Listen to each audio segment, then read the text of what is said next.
Just concluded moments ago, dusting himself off, looking dapper as always. He is the counselor, the man behind Vantage Management Group. But we're not going to talk football. We're going to talk the World Series. And this is two of the most historic franchises in the history of Major League Baseball. One, of course, many years ago, as in the Brooklyn Dodgers, and great players like Jackie Robinson and others.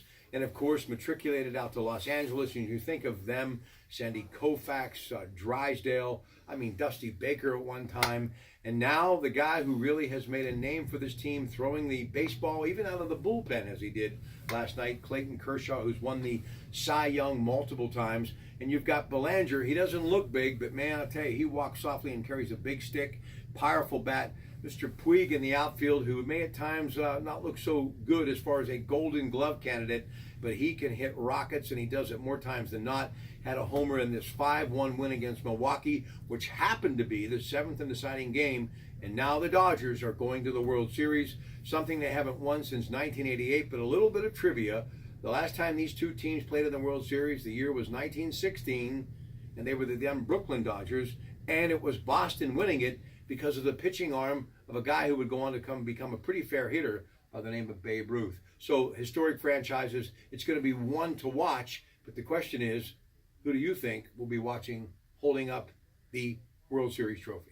Well, I think my heart and my head are going to go the same direction on this one. I'm going to be rooting for the Dodgers in this one. I've always kind of been a little bit of a Dodgers fan. They were so good in those times when we were growing up with the Ron Says and Steve Garveys and Bill Russell at shortstop and Davey Lopes. You can almost name that starting lineup from Lasorda, the manager. Yeah, Tommy Lasorda was there. So those guys were kind of a favorite. So I've always kind of favored them. And then you still have the curse of the Bambino working against the Red Sox when they traded a guy and the curse was you can't trade him, you'll never win a World Series. So it's interesting. It should be a good matchup. Andrew Benintendi saving their bacon the other night with a do or die diving catch that won the World Series or the playoff game for them to get it done, and Mookie Betts making a play and really getting the benefit of a very bad call when he reached into the stands and knocked a home run ball back out of the stands. It was then called an out, which I wasn't really comfortable with. One thing about Major League Baseball, they never fade away, they just resurface.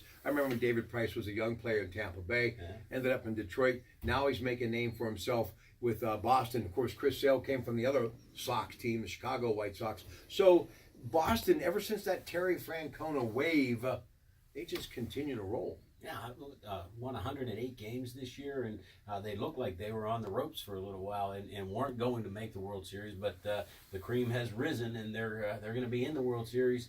It's going to get cold for this World Series when in the games that are there. So you're going to see the two different types of weather that are going to come into play, and that's kind of what fall baseball is all about. There's nothing like friend Dave Audie said to me, there's nothing like playoff baseball, and there really isn't. It's really fun to watch, except these games get so long and so late. It's tough to stay up for them. Yeah, FS1 has all the coverage. Fenway Park Tuesday night. First pitch is at 8:09. Have a great day from Kdka Radio.